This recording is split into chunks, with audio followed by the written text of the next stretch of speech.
পুলিশে দিয়ে লাথি দিয়ে দরজাটা ভেঙে ফেলেছে, রুমের দরজা।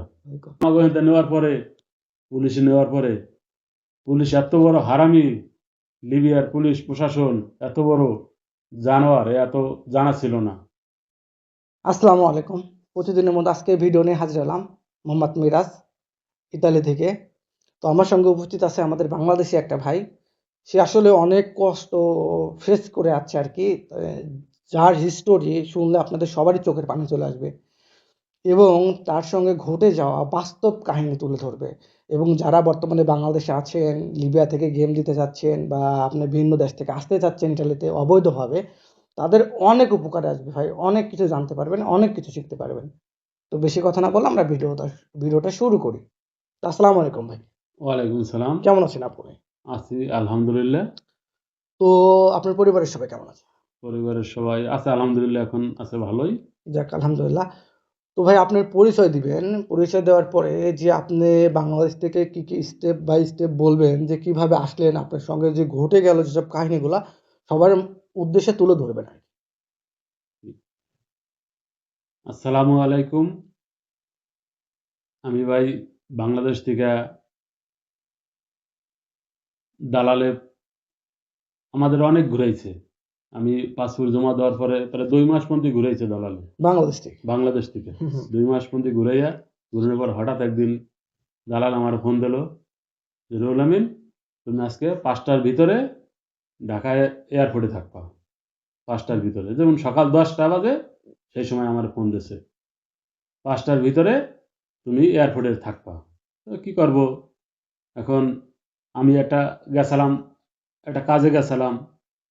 এসে আমার আব্বা দৌড়ে গেল যে, রুহুল এই বৃত্তান্ত, ফোন দিয়েছিল, দালাল এই বলছে। কি করব?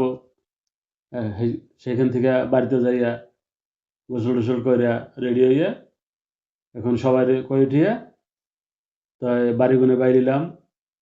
তা বিকাল 5টার আগেই আমি এয়ারপোর্টের সামনে গেছি, যাইয়া দালালকে ফোন দিছি বার দালালে কয় ওই হাজি ক্যাম্প আসো, হুম। হাজি ক্যাম্প।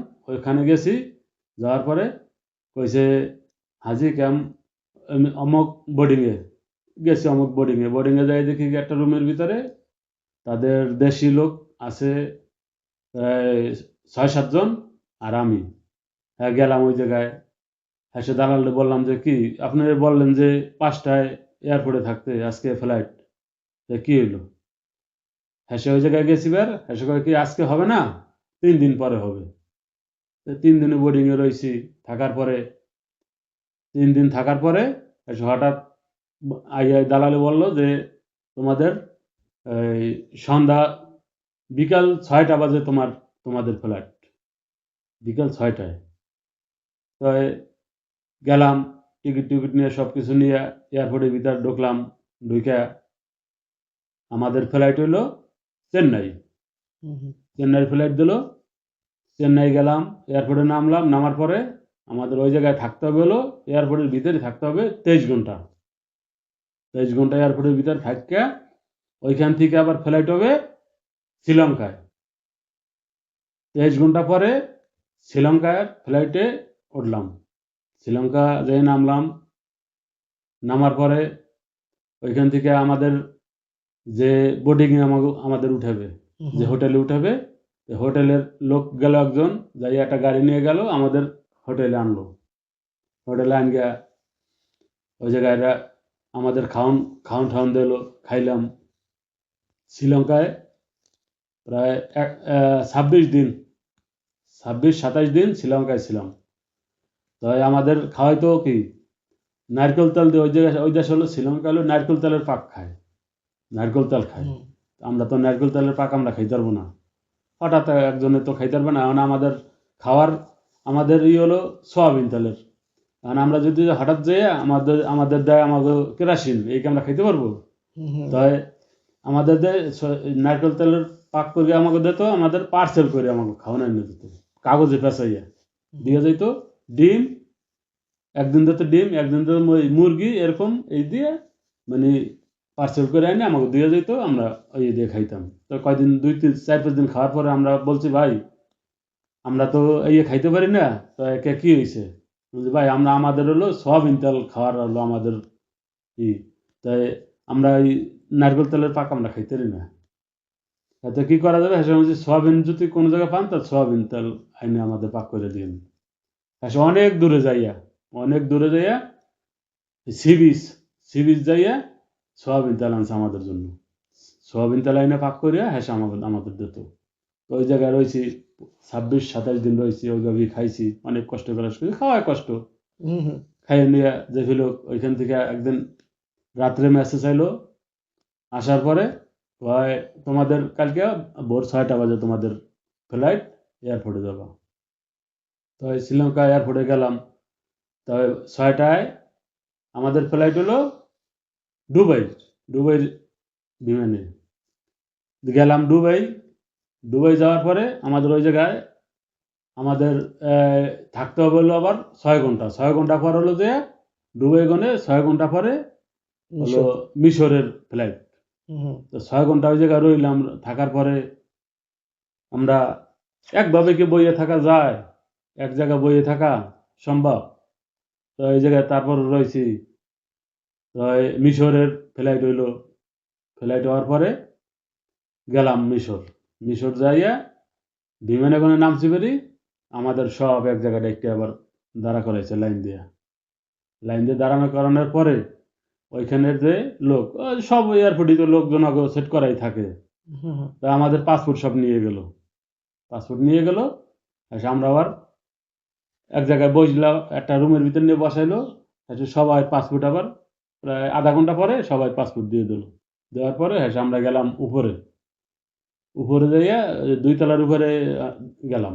যাওয়ার পরে আমাদের আগে যে লোকগুলো আসছে তারা মিশরে 2 দিন আগে আসছে। তো তাদের এই বেঙ্গাজির কোনো হয় না, ফ্লাইট হয় না।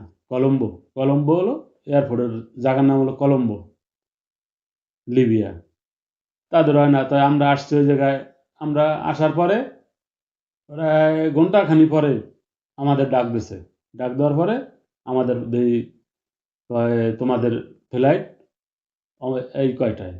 তাই আমরা গেছি। আমরা যাইয়া বিমানে উঠছি। ওঠার পরে আমরা তাদের তাই আমরা লিবিয়া নিয়ে নামালো কলম্বো এয়ারপোর্টে। লিবিয়ায় গেলাম।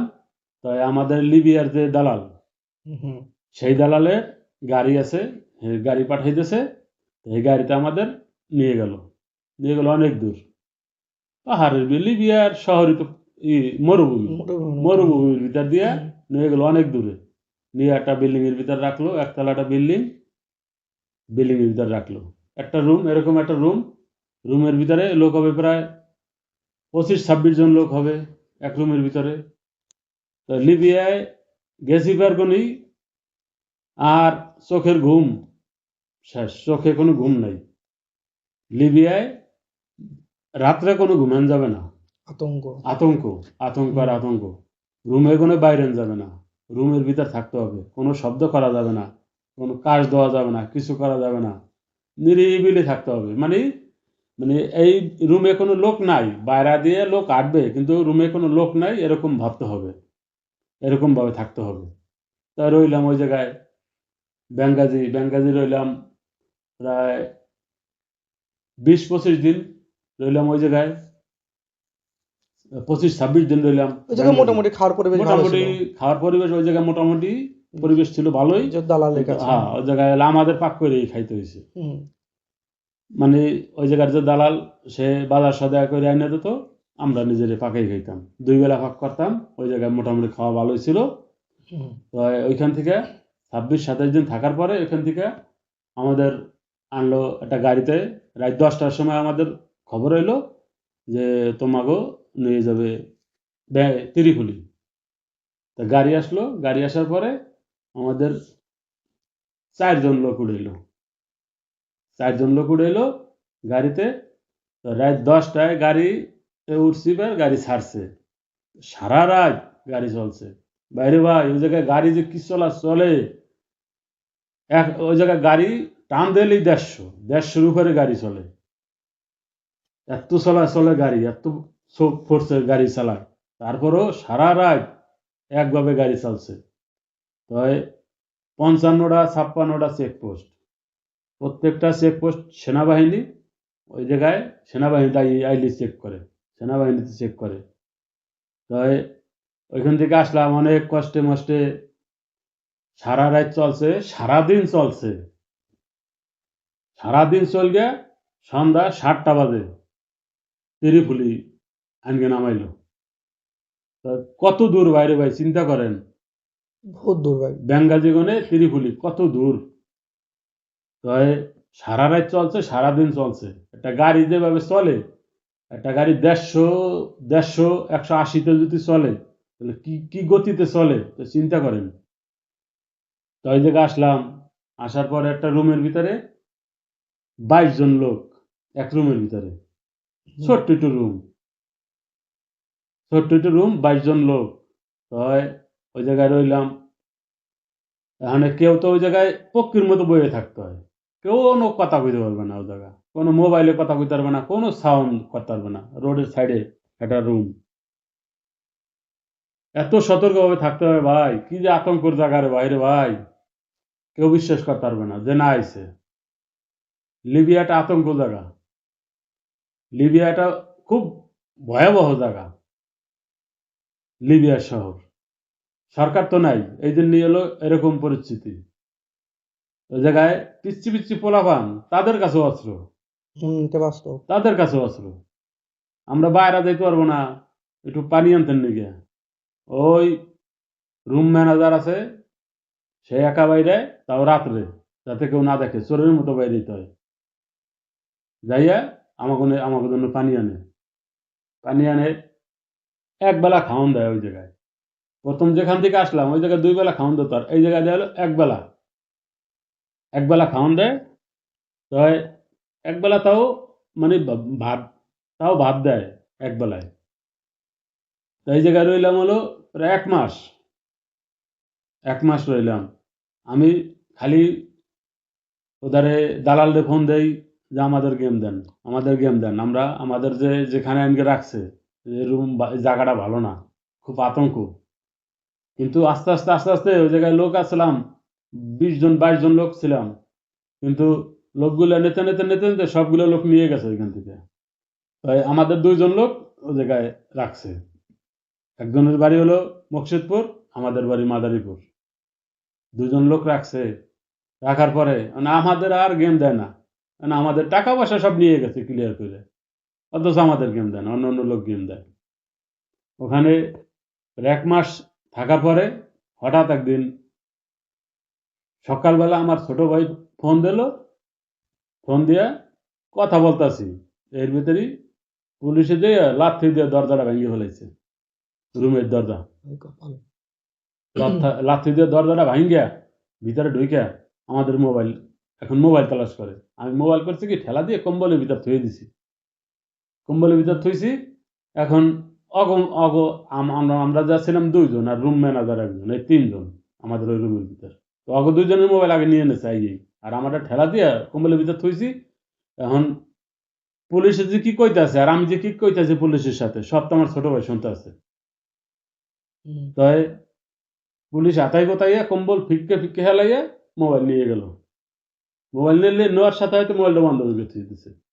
এই তো আমার ছোট ভাই তো বুঝগে গেছে যে কি হয়েছে, ধরা খাইছে। ধরে নিয়ে গেছে, বসছে, বোঝার পরই গেল দালালের কাছে দৌড়িয়া। দালালের কাছে গেছে, দালালে কয় অগো ধরে নিয়েছে, ঠিক আছে, তো মোবাইল বন্ধ করে থুয়ে দাও, এমনি সারিয়ে দেবেন, এমনি সারিয়ে দেবেন। তো আমাকে ওখানে নেওয়ার পরে, পুলিশে নেওয়ার পরে, পুলিশ এত বড় হারামি, লিবিয়ার পুলিশ প্রশাসন এত বড় জানোয়ার, এত জানা ছিল না। পুলিশে নিয়ে আমাদের ক্যাম্পের ভিতরে ঢুকায় নাই, আমাদের রাখছে বাইরে একটা রোডের সাইডে আবদাল জায়গায়, একটা বিল্ডিং এর পিছনে নিয়ে রাখছে। তাই আমাদের আনলো 3 জন, আর আমাদের পাশের রুমে অন্য এক দালালের লোক আসলো, হ্যাঁ আনলো লাস্ট জন। এই 11 জন লোক পুলিশে ধরে আনলো। ধরে আনার পরে আমাকে ক্যাম্পের ভিতর না ঢুকে আমাকে বাইরে রাখছে। বাইরে রেখে লিবি মাফিয়া তাদের ফোন দিছে, ওই পুলিশে ফোন দিছে, তারা 2টা গাড়ি গেছে, 2টা গাড়ি গেছে। ওই 2টা গাড়িতে এখন আমাদের উঠাবে। এখন ওই লিবি মাফিয়া হেরা যাওয়ার আগে পুলিশ আমরা বলছি, তো তোরা কত টাকা হইলে আমাদের ছাড়িয়ে দিবি, তাহলে আমরা টাকা দিই, তোরা আমাকে ছেড়ে দে। কয় না, তারা আমার পর্যন্ত ছাড়বে না। না ছাড়ায় তারা বিক্রি করে দিয়েছে ওই লিবি মাফিয়ার কাছে পুলিশে। তো লিবি মাফিয়ারা নিয়ে গেল অনেক দূরে নিয়ে একটা সেনাবাহিনীর ক্যাম্প এই জায়গায়। তো এই শালারও সেনাবাহিনীর অগসাতে সেনাবাহিনীও জড়িত। তো নিয়ে গেছে সেনাবাহিনী ক্যাম্প, এর ভিতরে 4 তলা একটা বিল্ডিং, তো ওই বিল্ডিং এর নিচতলায় হলো আমাকে নিয়ে রাখছে। তো ওই আমরা একটা ফাঁকা আছে, জানালার একটা ফাঁকা আছে, ওইখান থেকে আমরা দেখতে আছি। তো এই সেনাবাহিনীর যারা ডিউটি করে ওরাও ওই ওই ওই বিল্ডিং এ থাকে, ওরাও ওই সাথে জড়িত, ওরাও এই আমাকে দেখে। ওরা যেখানে ডিউটিতে থাকে এগুলো আমরা দেখি যে ওই লোক ডিউটি করতেছে। ওই লোক আবার ঘুরলে দিয়ে যে সময় আসে আমার কাছে আইয়ে দেখে, দেখা মানে অগর সাথে বন্দুক থাকেই, রাইফেল থাকেই। ওরা আইয়া তো ওই জায়গায় নিয়ে লিবি মাফিয়ার সাথে হলো বাংলা আছে মাফিয়া, ওই অগর সাথে 3 জন। ওই শালারা হলো যে মারে বেশি। তো লিবিরা বেশি মারে না, না মারে, ওরা হলো খালি ওরা হলো নেয় টাকার জন্য। তো ওই জায়গায় গেছি বেরি 20 লক্ষ টাকার দায় দাঁড়া করতো ওরা। 20 লাখ করে টাকা দিতে হবে এক একজনের। এখন তো বাড়িতে তো দিছি ফোন, এরকম টাকা, ওরা টাকা চায়। এখন সবাই কান্দাকাটি হাই হুতাশ পড়িয়ে গেছে, এত টাকা কোথায় পাবো, কোথায় পাবো, কোথায় পাবো। মানে বাপ মার মনে কি পানি আছে? মানে বাপ মা এত চিন্তা করে আমার ছেলে বাঁচাইতে হইলে তো এখন টাকা লাগবে, এখন যে ফেলে এখন টাকা রক্ত বেচলেও টাকা জোগাড় করতে হবে, ব্যবস্থা করতে হবে। ব্যবস্থা করতে হবে। এখন তাদের সাথে কথাবার্তা বলে আমাদের নাম্বার নিয়েছে, নাম্বার নিয়ে এখন তারা হলো তাদের সাথে কথা বলে। এখন আমরা যে বাড়িগণে যে 1 লক্ষ টাকা দিয়েছে, ওই বাংলাদেশ মাফিয়া যে 1 লক্ষ টাকা দিয়েছে, ওই শালারা কোনো সময় আইয়া আমার কয় না যে তোকে বাড়িগণে 1 লাখ টাকা দিয়েছে, তা কয় নাই। কারণ ওই যে ওরা নাম্বার নিয়েছে, ওরাই কথাবার্তা কয়। ওই যে যে আইয়া আমাকে সাথে মোবাইলে হানে প্রথম যে সময় গেছি সেই সময় হলো মানে আমার নাম্বার নিয়ে কথা বলছে, টাকার দায় দাঁড়া করছে। ওই যে কথা কয়েছে, এরপর আর মোবাইল আমাকে দেয় নাই, কথা কইতে দেয় নাই। এখন অগর সাথে হলো যে বাড়িতে হলো কথাবার্তা হয়, টাকা পয়সা পাঠায় ওর কাছে, ওরাই সব গোপন রাখে। আর আমাকে দ্বারা বলে কি যে লিবি মাফিয়ারা যদি আহে, লিবিরা যদি আসে তোর কাছে যদি জিগায় যে টাকা দেছো, তোরা বলবি নো, নো। তো এরকম 11 জন লোক ধরে নেওয়ার পরে ওইখানে সবাই টাকা পয়সা দিয়েছে, কেউ 4 লাখ, 5 লাখ, 7 লাখ এরকম প্রায় মেশি দিয়েছে। তো আমার 1 লক্ষ টাকা দিয়েছে হেসে। এখন আমরা মনে মনে একটা চিন্তা করি যে এই জায়গায় আমরা যত টাকাই দেই কিন্তু লিবিগো হাতে যায় না টাকা, বাংলাটা মেরে দিচ্ছে। বাংলারা টাকা মাইরে দিতেছে। তো মাইরে দেওয়ায় আমরা টের পাওয়ার পরে আমরা টাকা পয়সা আর দেই নাই, ওই 1 লক্ষ টাকা দিয়েছে ওই পর্যন্তই, আর দেই নাই।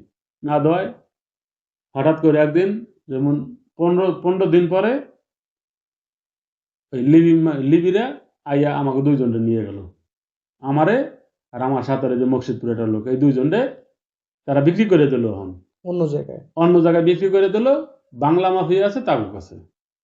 তারা গাড়ি নিয়ে আসকে আমাকে নিয়ে গেল অনেক দূর, মানে এমন জায়গা নেছে হ্যাঁ কোনো চীনকে আসার মতো কোনো কায়দা নেই, এরকম ভাবে নেছে আর কি, এরকম ভাবে এমন জায়গায় নেছে। তা মরুভূমির ভিতরে একটা বিল্ডিং, এই বিল্ডিং এর ভিতরে অনেক দূর। তো এনেছে, নেওয়ার পরই বিল্ডিং এর ভিতরে ঢুকানোর সাথে সাথেই আমাদের হাত বাঁধছে, আমাদের গালের ভিতরে গামছা দিয়ে বাঁধছে, আমাদের চোখ বাঁধছে, আমাদের সাথে কোনো কাপড় চোপড় ছিল না, একবারে উলঙ্গ এরকম ভাবে রাখছে। এখন মারে, ভিডিও কল দিয়ে বাড়িতে ফোন দেয়, আমাকে দেখায় আর পিড়ায়। একজনে পিছনে বন্দুক ঠায় ধরে, ভাই রে ভাই, ওরে কষ্ট রে ভাই।